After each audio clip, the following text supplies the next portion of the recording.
Com muita alegria, cumprimento a todos com a preciosa paz do Senhor Jesus. Amém. É muito bom estar no ambiente pentecostal, é muito bom estar num ambiente amigável, acolhedor, como tem sido sempre o ambiente aqui na Igreja Assembleia de Deus de Guarulhos. E eu quero nesta noite convidá-los para fazermos uma reflexão no livro de Atos dos Apóstolos, não no livro todo, mas no capítulo 12, não no capítulo todo, mas parte dele. Então eu vou tomar inicialmente o versículo 24.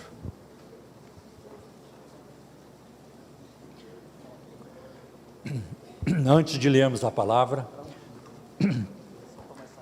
não, isso aí já virou batismo. Isso aí já é para batizar, não é para tomar, né? Antes de lermos a palavra, eu quero orar com vocês. Fala, Deus, cantemos. Fala, Deus, toca-me com brasas do altar. Fala, Deus, fala, Deus, sim, alegre atendo ao teu mandar. O Senhor da ceifa está chamando quem quer ir por mim a procurar. Almas que no mundo vão chorando, sem da salvação participar. Fala, Deus, fala, Deus, toca-me com brasas do altar. Fala, Deus, fala, Deus, sim, alegre atendo ao teu mandar. Sim, alegre atendo ao teu mandar. Só a última parte, obrigado. Amém. Não temos tempo para cantar o hino todo, mas eu quero começar com Atos capítulo 12, a partir do versículo 24. Uma igreja saudável vai olhar para a igreja de Atos dos Apóstolos. Eu creio que na história do cristianismo, ainda, embora não tenha sido uma igreja perfeita, e ela nunca foi, mas a igreja de Atos dos Apóstolos é o melhor modelo de igreja que nós temos. Então, ao buscarmos construir uma igreja saudável, é necessário olhar para a igreja de Atos dos Apóstolos, que no capítulo 1, viu o seu Senhor ascender ao céu. No capítulo 2, experimentou a descida do Espírito Santo. No capítulo 3, vamos ver Pedro e João subindo a porta formosa do templo e o paralítico sendo curado. Portanto, uma igreja de poder sobrenatural. No capítulo 4, vemos a perseguição movida contra a igreja. No capítulo 5, vemos que se tratava de uma igreja séria, que não tolerava o pecado. Ananias e Safira foram punidos com a morte, porque mentiram ao Espírito Santo. No capítulo 6, é formado então o primeiro corpo diaconal. Os diáconos são nomeados pela primeira vez. No capítulo 7, um diácono cheio do Espírito Santo, Estevão, ele descreve o plano de Deus no Antigo Testamento. No capítulo 8, nós vemos o evangelho em Samaria, que tremenda bênção Deus operou ali através de Filipe, um outro diácono. No capítulo 9, Jesus busca o pregador dos gentios, um homem que odiava a igreja, e passou a escrever para a igreja, para a edificação da igreja. E no capítulo 10, nós vemos o avivamento na casa de Cornélio, coisa fantástica. Capítulo 11, os discípulos são pela primeira vez chamados cristãos. E no capítulo 12, nós vamos ver que Pedro está na prisão novamente, e como Deus agiu de forma sobrenatural para tirá-lo dali. Nós vamos ver que este texto descreve alguns aspectos da igreja primitiva, e um dos aspectos que mais se destaca é o crescimento da palavra de Deus. A palavra de Deus crescia, a palavra de Deus se espalhava, a palavra de Deus, ela tinha preeminência. E nós não oramos, né? Então nós vamos orar, porque eu falei para vocês que nós íamos orar, então vamos fazer uma pausa aqui para orar. Ó Senhor, rocha de Israel, é por causa do teu Espírito Santo e do teu Filho Jesus, por causa do seu sangue derramado na cruz, que nós estamos reunidos aqui esta noite. Fala a nós nesta noite, abra as Escrituras para nós, e abra também o nosso coração. Trabalhe em nossas vidas nesta noite, trabalha crescimento, edificação, libertação, transformação. Trabalhe em nós, Senhor, faz obras profundas em cada um de nós, que o arado da Tua palavra venha abrir sulcos, Senhor, nas nossas almas, nas nossas mentes, nos nossos corações, que a semente da Tua palavra caia em bom solo e venha produzir frutos que permaneçam para a vida eterna. Nós te pedimos, Senhor, me ajuda, ajuda-me, Senhor, e ajuda o Teu povo, em nome de Jesus, amém. Irmãos, quão importante que a palavra de Deus cresça, que ela cresça no coração e na vida dos crentes. A igreja evangélica brasileira está muito distante da palavra, cada vez mais distante. Nossos cultos estão muito vazios, nossos púlpitos muitos vazios da palavra de Deus, principalmente a mídia, em muitos lugares, e é preciso abrir espaço para a palavra de Deus. É muito perigoso num culto, quando o celular se torna mais importante do que o culto, ou se torna mais interessante do que o culto. O culto é o nosso momento de glorificar a Deus, o culto é feito para a glória de Deus. O culto não é feito para nos apresentarmos, o culto não é feito para um pregador vir aqui como eu, para ser bajulado, para receber bajulação, confete, elogio. O culto é feito para a glória de Deus. Este é o motivo principal de conhecermos a Cristo, de amarmos a Cristo, de expressar o nosso amor para com Ele, que haja edificação mútua, é verdade, mas o principal é a adoração e a glória ao Senhor.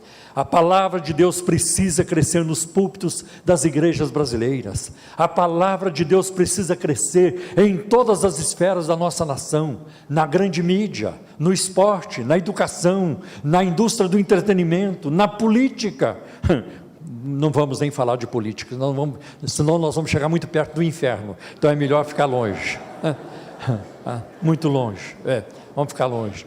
A palavra precisa crescer no mundo empresarial, no campo, na cidade, na família, em toda parte. A palavra de Deus precisa crescer no meu e no seu coração, ela precisa encontrar lugar em nós. Veja como a palavra de Deus crescia no livro de Atos. O livro de Atos, ele foi um movimento da palavra. Tem milagres, sim, tem tudo, mas tem a palavra de Deus. Todo o movimento do Espírito de Deus, ele é realizado através da palavra de Deus. E a palavra de Deus crescia como? Como é que essa igreja tornou-se uma igreja ideal, uma igreja saudável? Através da perseguição. No primeiro versículo do capítulo 12 diz que Herodes lançou mão de alguns para maltratá-los. Esse Herodes Agripa, muito hábil em tratar com os judeus, ele era neto de Herodes o Grande e descendente direto dos Macabeus, através da sua mãe Mariana. Ele foi educado em Roma, mas sorrateiramente, sutilmente conquistou a simpatia dos judeus por guardar a lei e as ordenanças judaicas, e por isso ele tornou-se muito popular. E para agradar os judeus, já havia mandado matar Tiago à espada. E quando percebeu que os judeus gostaram, tentou fazer o mesmo com Pedro. E isso foi feito durante a festa da Páscoa, um momento muito estratégico para ganhar o apoio dos judeus que estavam de visita em Jerusalém. Na Páscoa a cidade lotava de 15 mil pessoas para 200 mil pessoas, e Herodes queria agradar o maior número de pessoas possível. Foi um momento, irmãos, de dor, de luta, de treva para a igreja. Mas eu quero dizer para você que é em tal situação, é na luta, é na treva, é na escuridão, que o evangelho brilha mais ainda. As lutas nunca impediram a caminhada da igreja, a perseguição nunca impediu. Tem uma coisa que pode acabar conosco, tem uma coisa que pode impedir a nossa caminhada, só uma coisa, e se chama pecado. O inferno não nos resiste, Satanás não vai conseguir resistir. Nós temos o Senhor do nosso lado, e se nós vivermos uma vida santa, uma vida que agrada a Deus, nada poderá deter a nossa marcha, nada poderá deter. Irmãos, assim é também na nossa vida. Quando não sabemos mais o que fazer, Deus intervém, e foi isso que Deus fez com Pedro lá na prisão.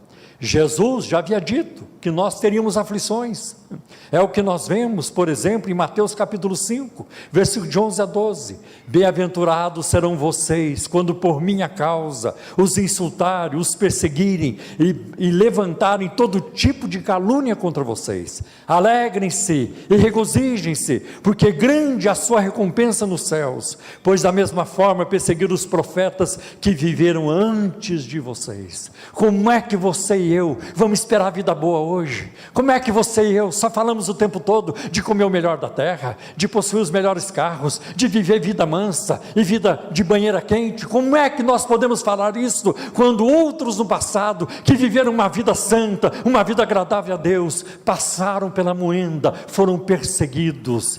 E hoje no mundo, enquanto eu estou aqui com vocês, cerca de 1.500 cristãos estão em containers na Eritreia, estão enfrentando o calor imenso durante o dia, o frio insuportável da noite, sendo torturados pelo simples fato de pregar a Bíblia, de ler a Bíblia, de falar a palavra de Deus. E um outro texto de Jesus, que nós vamos encontrar em João 16, 33, Jesus diz: eu lhes disse essas coisas, para que em mim vocês tenham paz. Neste mundo vocês terão aflições, contudo tende bom ânimo, eu venci o mundo. Eu venci o mundo. Mas Jesus não tinha morrido ainda, não tinha ido à cruz, não tinha ressuscitado. Mas como é que ele coloca isso no tempo perfeito, como se já tivesse acontecido? Eu venci o mundo. Isso é chamado de passado profético. Jesus tinha tanta certeza da sua vitória, que ele colocou como já aconteceu. Eu já venci o mundo. Ele não disse eu vou vencer, eu vencerei. Ele disse eu já venci. Que coisa maravilhosa. Eu estou aqui esta noite para dizer para você, não é que Jesus vai te amar, Jesus já te amou, Jesus continua te amando, Jesus não vai te abandonar. Essa é a mensagem da palavra de Deus para cada um de nós. E Jesus continua: eu lhes disse isso, essas coisas, para que em mim vocês tenham paz. No mundo tereis aflições, contudo tenham ânimo, eu venci o mundo. Pedro, meus irmãos, o apóstolo Pedro foi vigiado por um pelotão de 16 soldados que se revezavam em grupos de 4 durante as 4 vigílias da noite. E isso talvez, por que Pedro foi tão vigiado? Por que Pedro foi tão vigiado? Sabe por quê? Porque em Atos capítulo 5, versículo 19, ele estava preso, e um anjo foi lá e tirou Pedro da prisão. E a conversa entre eles é essa: cuidado com esse homem. Esse homem aí, ele consegue escapar. Ele já conseguiu antes, ninguém sabe como, mas ele conseguiu. Cuidado com esse homem, esse prisioneiro aí, ele é liso, ele não é fácil não. E puseram a guarda, reforçaram a guarda, para vigiar o apóstolo Pedro. Perda de tempo, querer voltar-se contra Deus, perda de tempo. Não existe inimigo pior do que Deus, porque se o diabo for teu inimigo, Deus te garante. Agora, se Deus for teu inimigo, quem vai garantir você? Não tem mais jeito. É o pior inimigo que alguém pode arranjar, é o próprio Deus. Mas Deus não está aqui para ser teu inimigo. Deus é Pai, Deus é amor. Deus está aqui para nos amar, nos atrair a Ele, para mudar a nossa vida, para ajudar você a parar de pecar, para ajudar você a parar de adulterar, a parar de mentir, para ajudar você a parar com tudo que não presta, para ajudar você a ser um crente fiel, um crente santo, um crente que teme a Deus, em toda forma de viver, no seu falar, na sua roupa, no seu vestir, na sua forma de se comportar, aqui na igreja, lá na fábrica, no shopping center, em toda parte. Deus quer ajudar você a sair de uma vida vazia, de uma vida de rotina, para uma vida sobrenatural, uma vida no Espírito Santo. Aleluia, eu creio nisso, glória a Deus. Veja que a igreja ideal, a igreja de Atos, era uma igreja regada pela oração, era uma igreja que orava. Olha o que diz no versículo 5, Pedro então ficou detido na prisão, mas a igreja orava intensamente a Deus por ele. Somos parte hoje de uma igreja que desaprendeu a orar. Eu sou de uma época que crente não podia ter televisão.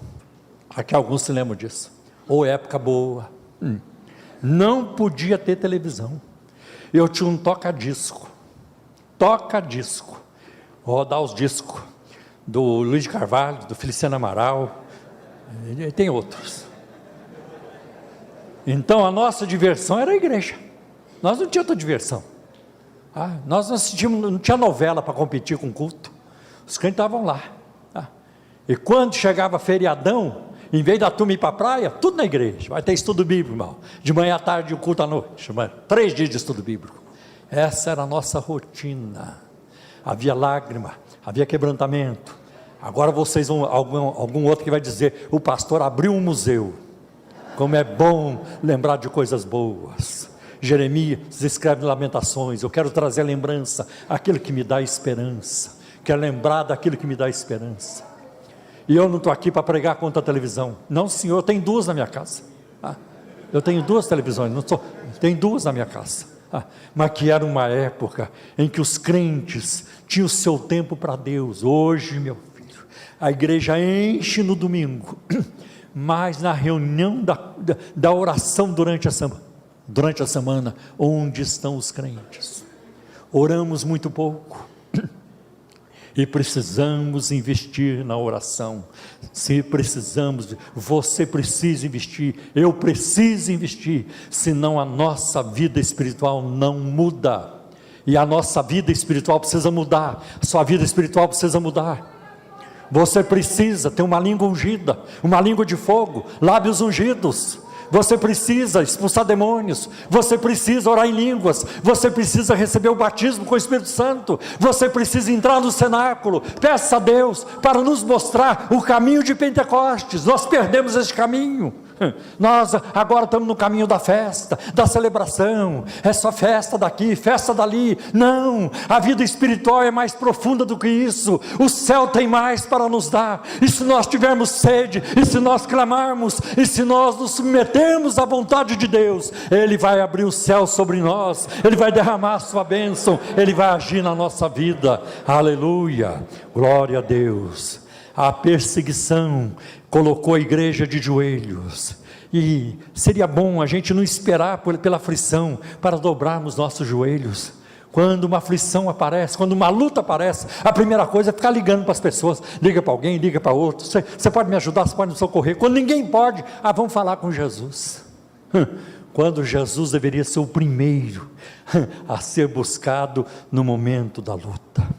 A oração não precisa ser o último recurso na adversidade, mas ela deve ser o primeiro recurso. E dependendo dos problemas que surgem, as primeiras coisas em que pensamos são, a gente pensa no médico, pensa no advogado, ou pensa na Crefisa, para fazer um empréstimo, alguma coisa assim. Quando a primeira pessoa em quem temos que pensar é no Senhor Jesus, fonte da cura, fonte do milagre, fonte da nossa provisão. Esse é Jesus de Nazaré. Muita coisa se resolveria muito mais rapidamente em nossas vidas se orássemos mais. E Satanás consegue fazer muitos estragos na igreja, na família, em nossas vidas, por causa da falta de oração. A igreja de Atos, ela tinha paz no meio da tribulação. Olha o que diz o versículo 6: na noite anterior ao dia em que Herodes iria submetê-lo ao julgamento, Pedro estava dormindo entre dois soldados, preso com duas algemas. Uma só não bastava, não tinha que colocar duas. E sentinelas montavam guarda à entrada do cárcere. Pedro sabia que Tiago já havia sido morto, e a convicção dele era essa: eu não vou escapar, eu não vou sair com vida daqui, não vai. Chegou a hora, vai se cumprir a palavra do mestre, chegou a hora. E a gente vê isso acontecendo com o apóstolo Pedro. Mas o que acontece? Pedro é capaz de dormir num momento crítico como esse. Você dormiria? Eu duvido, eu não sei se eu dormiria. Se alguém dissesse para mim: você vai morrer amanhã, amanhã você vai ser executado. Ai, irmão, eu no mínimo passaria a noite toda em oração. Pedro foi dormir. Estou em paz, eu posso morrer, eu conheço meu Salvador, eu conheço meu Senhor, eu sei para onde eu vou. Ainda hoje de manhã eu falei isso na nossa igreja. Tem crente, irmão, que na hora de morrer estrebucha e fica apavorado, e fica numa gritaria: e agora, como é que eu faço? Aquele negócio todo, é falta de Jesus, é falta da palavra de Deus, porque se Jesus estiver em nós, a morte não será um terror, a morte é bem-vinda. Pode vir, morte, há muito tempo que eu estou preparado, me leva para junto daquele que morreu por mim, que me amou, estou pronto para ver a sua face. Que maravilha, que glória não será. Então nós vemos que Pedro é capaz de dormir num momento difícil como este. Enquanto a igreja orava, Pedro estava dormindo. A igreja, a palavra de Deus se espalhou no ambiente, de atuação sobrenatural. Olha o que diz o versículo 7: repentinamente apareceu um anjo do Senhor, e uma luz brilhou na cela. Ele tocou ao lado de Pedro e o acordou. Depressa, levante-se, disse ele. Então as algemas caíram dos punhos de Pedro. Observemos, em primeiro lugar, a presença do anjo. Onde tem anjo, Deus está por trás, porque eles são ministros de Deus, para ministrar aqueles que hão de herdar a salvação. O anjo tocou em Pedro, coisa tremenda. Não foi só a voz do anjo, foi um toque do anjo também. O anjo tocou em Pedro. Pedro acordou. Imagine se Pedro não acordasse. Pedro acordou. Se ele quisesse dormir, virasse para o outro lado: agora não, estou com sono. Pedro não fez isso, não. A Bíblia diz que Pedro acordou imediatamente, e o anjo deu uma ordem para ele: depressa, levante-se. Não, deixa amanhecer, agora não, estou no meio do meu melhor sono. Pedro obedeceu. Ele levantou-se e começou a seguir o anjo. As algemas caíram e o caminho se abriu. Que coisa tremenda! Nós vamos ver isso acontecendo. Precisamos resgatar o sobrenatural nas nossas vidas e ministério. Quando foi que você viu um milagre pela última vez? Quando foi que você viu uma pessoa sendo curada a última vez? Quando foi que você viu um endemoniado ser liberto de demônios a última vez? Quando foi isso? Quando foi isso?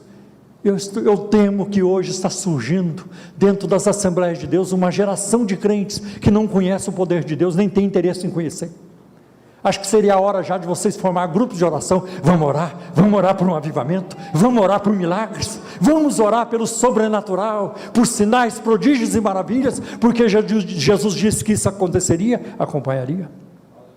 Me lembro uma vez, São José dos Campos, há muito tempo, eu era solteiro, eu congregava lá, na Assembleia de Deus, e num desses fins de semana de feriadão, veio o presidente da convenção geral da Assembleia de Deus, e naquela época tinha uma convenção só, uma só no Brasil todo, e foi o presidente da convenção geral, foi lá dar estudo bíblico para nós, e no culto domingo à noite ele ia pregar, e a igreja lotada, e lá antes das 8 horas, talvez 15 para as 8 por aí, o pastor: vamos ouvir o coral.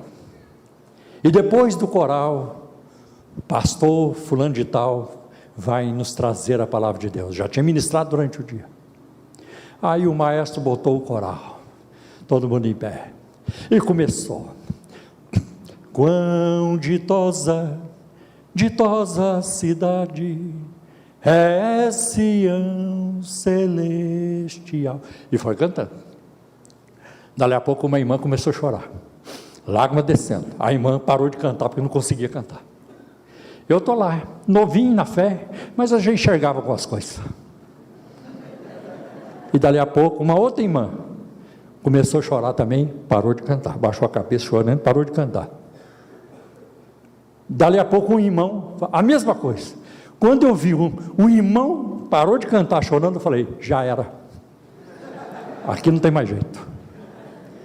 Não tem mais jeito.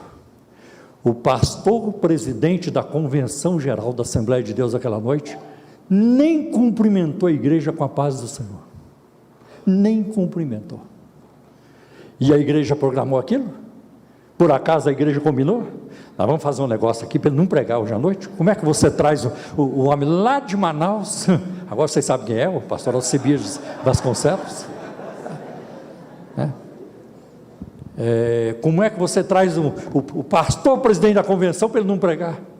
Nem a paz do Senhor ele deu.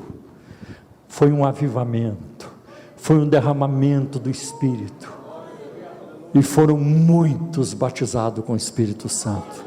Havia muitos convidados da igreja, tudo isso. O Espírito veio e fez a obra como Ele quis. A gente precisa mover no sobrenatural. A gente precisa buscar isso. No ano passado, no ano de 2016, ouvi essa informação esses dias. Mais de 1,5 milhão de muçulmanos se converteram a Cristo. Eu oro pelos muçulmanos constantemente, orando pela salvação deles. Não sou só eu que orando, tem muita gente orando. Deus está respondendo. Sabe o que aconteceu numa mesquita na Malásia? Ouvi esse relato há poucos dias. Uma muçulmana, ela viu Jesus dentro da mesquita. Jesus apareceu para ela dizendo: eu sou Jesus, e você tem que me seguir. Eu sou Deus, você tem que me seguir. E ela então largou, parou de ir para a mesquita e foi para a igreja. E as autoridades não aceitam, eles não aceitaram isso, e foram atrás dela. Por que você fez isso? Porque Jesus apareceu para mim, e Ele falou que Ele é Deus, que Ele é o caminho, e que eu tinha que segui-lo. Não foi Jesus que apareceu para você, foi um demônio que apareceu para você.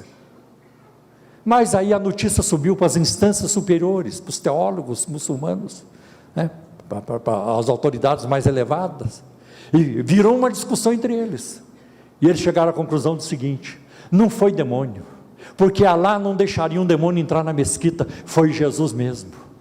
Aí chamaram a mulher e disseram: vai viver a sua fé, e não a perseguiram. Deus é grande, você precisa desejar, deseje, busque os dons do Espírito, busque uma vida de poder, de sobrenatural. Eu quero viver isso. Eu não quero ter um ministério só de palavras, eu quero ter um ministério sobrenatural, porque Deus é poderoso para agir, para fazer. Ele não mudou, Ele é o mesmo. Nós mudamos, mas o Senhor é o mesmo, e Ele pode nos abençoar, Ele pode abrir a porta para nós do sobrenatural. Como a igreja precisa mover nisso. Nós vamos ver que a palavra de Deus, essa igreja de Atos, ela funcionava num ambiente de perplexidade, de alvoroço. Olha o que diz o versículo 18: de manhã não foi pequeno o alvoroço entre os soldados, quanto ao que tinha acontecido a Pedro. Imagina, o prisioneiro escapou. Como é que pode isso? Como é que ele escapou? Quem soltou? Não tinha ninguém que soltasse, mas eles não sabiam explicar. Foi uma perplexidade. Que bênção, que a igreja de Atos causava perplexidade. A igreja de Atos causava essa turbulência. O que a igreja causa hoje? Grande parte da igreja brasileira causa escândalos. Grande parte da igreja brasileira faz comércio, faz comércio com a palavra de Deus, enche a igreja de bugigangas, estão vendendo bugigangas como se fossem bênção. É muito complicado. Quando eu vendo água do poço daqui, toalhinha dali, bartalinho de cá, quando é rosa ungida, é tanta coisa que nada tem a ver com a verdade da palavra de Deus. A igreja de Atos não funcionava assim. Houve uma grande turbulência. As algemas de Pedro caíram, no versículo 7. As portas da prisão não foram arrombadas. Pode olhar as trancas, não tinha arrombamento, estava tudo intacto. Ninguém arrombou, nem de dentro para fora, nem de fora para dentro. Acho isso interessante, no versículo 10, a porta de ferro abriu-se automaticamente. Daí surgiu a ideia da porta automática, que hoje você encontra no shopping center e tudo isso. A pessoa chega perto e a porta já vai abrindo. Pedro já conhecia. Novidade para nós, mas o apóstolo Pedro já conhecia. Aleluia, Deus tem muito mais para contar para nós e para nos revelar com toda certeza. Herodes e os soldados e todos ficaram perplexos. Pedro ficou perplexo, no versículo 11, ele estava fora de si. Rode, a menina que atendeu na porta, ficou perplexa, no versículo 14. A igreja toda ficou perplexa, no versículo 15. Quando Deus opera, faz isso. Mas havia juízo também. Deus não deixava as coisas passar. Deus está julgando a nossa nação, graças a Deus. E eu tenho orado, vocês que me acompanham pelo rádio sabem disso. Todo programa eu oro, lá na igreja eu oro também com os irmãos, sozinho eu oro. Senhor, livra o Brasil dos políticos corruptos e dos juízes corruptos. E eu acrescentei mais um item, e dos partidos políticos corruptos. Deus está respondendo, não é só minha oração, tem muito crente orando. E hoje mais gente já foi presa, essa semana mais outros foram presos, e mais delação premiada. Quando que você viu na história dessa nação um empresário que tem uma fortuna pessoal, não é da empresa dele não, pessoal, de mais de 4 bilhões, B de bebê, 4 bilhões, ficar preso mais de 2 anos? Nunca na história dessa nação. Nós precisamos orar. A nossa força não está no fuzil, não está no revólver, a nossa força não está na espada, a nossa força está no nome do Senhor. Ele é por nós, Ele é Jeová Sabaó, Deus dos exércitos. A igreja precisa orar, precisa falar alguma coisa. E às vezes eu fico perplexo, eu fico incomodado, quando eu vejo a igreja brasileira, nenhuma liderança, nenhuma convenção, ninguém expressa nada, ninguém publica nada, como se todo mundo não tivesse o que falar. Nós temos muito o que falar, nós somos parte dessa nação, e nós precisamos orar pela nação, por um avivamento, para que a palavra prevaleça. Aleluia, este é o modelo de Atos, uma igreja que fazia diferença na sociedade, sempre fez. Glória a Deus, glória a Deus. Havia julgamento.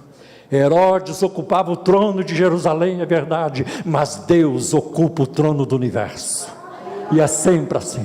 Eles podem fazer a lambança que quiserem, lá no Planalto, lá no STF, lá no Congresso, podem querer fazer a lambança que quiser, seja em qualquer parte do mundo, mas Deus está acima de tudo. E muitas vezes parece que Deus não se preocupa com a maldade do ímpio, com o sofrimento dos seus filhos, mas Deus age. Olha o que aconteceu com Herodes.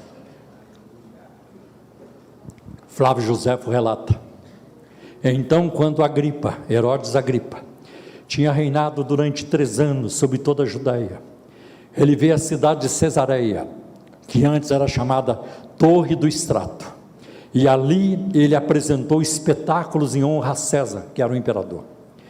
Ao ser informado que ali havia um festival celebrado para se fazerem votos pela sua segurança, em cujo festival uma grande multidão de pessoas principais se tinha reunido, as quais eram de dignidade através de sua província, no 2º dia dos quais espetáculos, ele vestiu um traje feito totalmente de prata e de uma contextura verdadeiramente maravilhosa, e veio para o teatro de manhã cedo.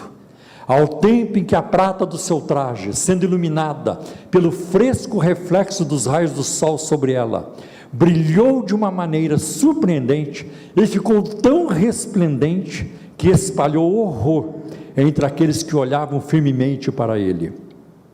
E no momento, seus bajuladores gritaram, um de um lugar, outro de outro lugar, ainda que não para o bem dele, que ele era um Deus, e acrescentavam: sê misericordioso conosco, pois ainda que até agora te tenhamos reverenciado somente como homem, contudo doravante te teremos como superior à natureza mortal. Quanto a isto, o rei não os repreendeu, nem rejeitou sua ímpia bajulação. Bajulação é coisa do diabo, isso não é coisa do Espírito Santo, ficar bajulando a pessoa. Hoje eu vejo isso muito na igreja evangélica, é uma vergonha. Por que um líder tem que ficar sendo bajulado o tempo todo? Eu não gosto disso. Eu fui pregar num lugar há pouco tempo, há uns tempos atrás, e na hora que eu fui pregar, começaram a apresentar meu currículo, e não parava, aquilo me entristeceu, aquilo me aborreceu, sabe, que quando o ser humano aparece, Deus não aparece, quando a carne é elevada, o espírito se retira. Nós não temos que ficar preocupados com isso.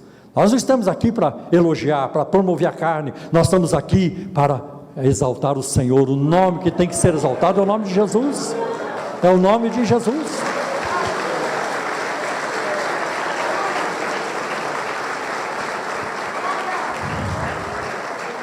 E falaram, quando terminaram, eu já estava muito triste com aquilo. Eu falei, interessante, o irmão não falou aquilo que é verdade sobre mim, ele não falou e deixou de fora, que eu sou um miserável pecador, alcançado pela graça de Deus, é isso que eu sou, né? Então a gente precisa tomar, hoje é muito comum isso, e ficam uma bajulação, um confete. Deus nos livre disso, mas vamos em frente. E o Herodes aqui também não repreendeu não, tem muito espírito de Herodes por aí hoje. Quanto a isso, o rei não os repreendeu, nem rejeitou sua ímpia bajulação, mas estando ele presente, depois olhou para cima, viu uma coruja pousada numa corda sobre a sua cabeça, e imediatamente entendeu que este pássaro era mensageiro de más notícias, como tinha sido antes mensageiro de boas notícias, e caiu na mais profunda tristeza. Uma dor severa também apareceu no seu abdômen, e começou de maneira muito violenta. Ele, portanto, olhou para seus amigos e disse: eu, a quem chamais Deus, estou presentemente chamado a partir desta vida, enquanto a providência assim reprova as palavras mentirosas que vós agora mesmo me disseram, e eu, que por vós fui chamado imortal, tenho que ser imediatamente afastado depressa para a morte. Quando ele acabou de dizer isto, sua dor se tornou violenta. Desse modo ele foi carregado para dentro do palácio, e o rumor espalhou-se por toda parte, que ele certamente morreria dentro de pouco tempo. E quando ele tinha se esgotado muito pela dor no seu abdômen durante 5 dias, ele partiu desta vida. Primeiro diz, Herodes foi comido de bichos, porque não deu glória a Deus. Que perigo! Precisamos honrar a glória de Deus, precisamos tomar cuidado com isso. Eu quero aqui passar para vocês o comentário de um autor chamado Adit Fernando, sobre a perseguição religiosa que aconteceu no Sri Lanka há tempos atrás, e os seus diferentes resultados. Primeiro resultado, Deus de forma sobrenatural livrou alguns da morte e da destruição de suas propriedades. Segundo, outros sofreram perdas materiais, mas resolveram glorificar a Deus em meio às perdas e às lutas. Terceiro resultado, outros sofreram perdas e se tornaram amargos, finalmente se afastando de Deus. E teve aqueles que fracassaram no testemunho, a fim de evitar a perseguição. Outros crentes mundanos foram sacudidos, reconheceram os seus pecados e voltaram-se totalmente para Jesus durante a perseguição. Você vê diferentes reações para a mesma circunstância. E eu quero aqui dizer o seguinte: confie em Deus. Confie em Deus o tempo todo. Se você está buscando algo de Deus, continue, espere em Deus. Tudo tem o seu tempo. Bênção adiada não significa bênção cancelada. No momento certo, Deus vai agir. Se cremos que Deus é soberano e Ele controla o mundo, nossas vidas e tudo, podemos confiar que Ele sabe o que faz, mesmo que não entendamos. Por quê, Senhor? Por quê? Não, você não precisa se preocupar com isso. Deus sabe por quê. Oremos com fé e com firme desejo de que sua vontade seja feita. Vamos crer no sobrenatural. Jesus Cristo é o mesmo ontem, hoje e eternamente. Aquele que abriu os olhos de Bartimeu, que tirou Lázaro do túmulo 4 dias depois de morto, aquele que multiplicou pães, caminhou sobre as águas, Ele continua conosco. A Assembleia de Deus tem uma herança, a herança pentecostal, e essa não pode se perder. A Assembleia de Deus tem uma herança, a herança da santificação. Foi a primeira coisa que me causou impacto, quando eu fui informado de que eu devia deixar os meus pecados, se eu quisesse seguir a Cristo, e isso foi libertador para mim.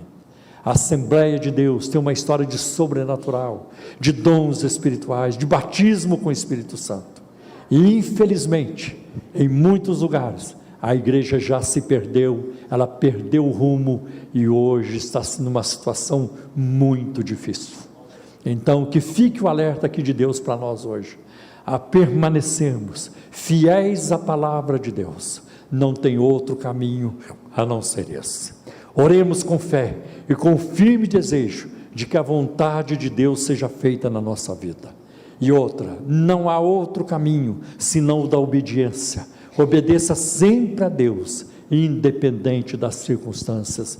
Esse é o caminho da vitória. Não há outro caminho para nós a não ser esse. Procure agradar a Deus em tudo, e você vai ver, nós veremos as bênçãos de Deus. Como eu anelo ver aqui no meio de vocês um derramamento do Espírito Santo. Não precisa ser através de mim, não, através de alguém aqui, através de um grupo de oração. Eu me lembro quando eu estava em São José dos Campos, eu era um jovem, eu nem era líder de nada. Um dia chamei um rapaz, vamos orar. Chamei outro, formamos um grupo de meia dúzia, começamos a orar no escritório da Fininvest, lá no sábado à noite. De repente o grupo cresceu para 23, 25 jovens, não cabia mais nada no escritório da Fininvest, porque tinha um irmão que trabalhava lá. Então ele pediu lá para o dono, gerente, não pode vir, e sábado à noite a gente orava lá. Fomos para a casa do irmão, e aquela oração, ela já na casa, mais de 150 pessoas, e virou uma coisa na igreja incrível. Por 3 anos, todo o tempo que eu estive lá, antes de ir embora para os Estados Unidos, depois de todo o culto, não importava o culto que fosse, de oração durante a semana, culto de ensino, culto da ceia, culto domingo à noite, terminava o culto, ficava uma turma na igreja orando até 1h da manhã, a turma não conseguia ir embora. Isso durou por uns 3 anos, ninguém planejou, pastor não convocou ninguém, mas o Espírito Santo agiu. O Espírito Santo quer agir. Se Ele encontrar sede em nós, Ele virá e saciará a nossa sede. Amém, glória a Deus. Vamos curvar nossas cabeças, por favor. Quero perguntar se tem alguém no nosso meio hoje que não é crente em Jesus, mas quer receber o perdão do Senhor, quer receber salvação do Senhor, quer ser salvo por Jesus, quer colocar a sua confiança em Cristo para ser salvo e para ter vida eterna. Se tiver, nós queremos orar por você, e para orar por você precisamos saber se tem alguém. Dê um sinal com a sua mão, nós queremos orar por você. Se você quer vir a Cristo hoje, em qualquer lugar desse auditório, tem alguém? Pode levantar a sua mão, nós vamos orar por você. Tem alguém que está desviado e quer rededicar a sua vida ao Senhor, quer retomar a caminhada? Tem alguém? Queremos orar por você. Tem alguém? Amém, minha irmã. Amém, glória a Deus. Tem mais alguém? Pode levantar a sua mão, se tiver mais alguém. Minha irmã, você que já certamente já conhece, pode vir aqui à frente. Nós queremos orar por você, pode vir aqui, não é vergonha não, e uma irmã vai vir com você, é bom que ela não venha só, Amém, amém. Pode vir mais de uma, não tem importância. Amém. Tem mais alguém? Queremos te ajudar, queremos orar por você. Sei que Deus falou com você hoje à noite. Amém. Convido a congregação para ficarmos em pé, por gentileza. Vamos orar. Estenda sua mão para cá. Pedir a bênção de Deus para a vida da nossa irmã, para que ela tenha uma caminhada vitoriosa, né? Pai, em nome do teu Filho Jesus, nós colocamos agora, Senhor, tua filha mais uma vez na palma de tuas mãos e pedimos que o Senhor firme os seus passos na verdade, na senda da justiça. Dá-lhe ânimo, Senhor, multiplica a unção do teu Espírito na sua vida, dá-lhe sabedoria, dá-lhe, Senhor, direção em tudo que ela for fazer. Cuida, Senhor, da minha irmã, cuida dela, Senhor, em todo tempo, em todo lugar, dando-lhe saúde, provisão e dando-lhe uma vida frutífera, Senhor, uma vida abundante no teu Espírito Santo, que ela nunca, Senhor, venha perder a alegria da salvação. Cuida, Senhor, nós te pedimos em nome de Jesus. Amém. Amém. Por um momento, feche seus olhos, quero orar por vocês. Ó Senhor, tu és o oleiro, eu sou o barro, nós dependemos de ti. Eu tenho falado a tua palavra ao teu povo aqui esta noite, e eu sei que o que o Senhor quer fazer vai muito além daquilo que eu tenho expressado aqui hoje à noite. Cuida dessa igreja, Senhor, cuida do teu povo neste lugar, cuida de todos os detalhes, Senhor, que o ministério necessita. Livra este ministério de pressões externas, de influências, Senhor, negativas, nocivas, Senhor, à tua obra. Cuida, Senhor, da tua obra neste lugar. Cuida, Senhor, para que haja, Senhor, crescimento no conhecimento de ti, da tua palavra e na comunhão do teu Espírito. Envia um derramamento do teu Espírito para a tua igreja em Guarulhos. Envia um derramamento que venha, Senhor, resultar em santidade, em vida de oração, quebrantamento, batismo com o Espírito Santo, renovação nos dons espirituais e numa grande colheita de almas. Senhor, faz algo tão grande que aquele novo templo fique pequeno, cheio de pessoas, mas muito mais, cheio da tua presença, cheio da tua glória, cheio da tua palavra. Que Guarulhos conheça, através do teu povo neste lugar, Senhor, o poder do teu Espírito Santo e o poder da tua palavra. Ajuda o teu povo a fazer um pacto contigo, um concerto contigo, de que andará à luz da tua palavra, que andará, Senhor, na direção do teu Espírito Santo, que desprezará todas as ofertas mundanas para abraçar a tua, meu Senhor. Estende as tuas mãos, Senhor, estende as tuas mãos, nós te pedimos em nome de Jesus. Amém, amém, glória a Deus.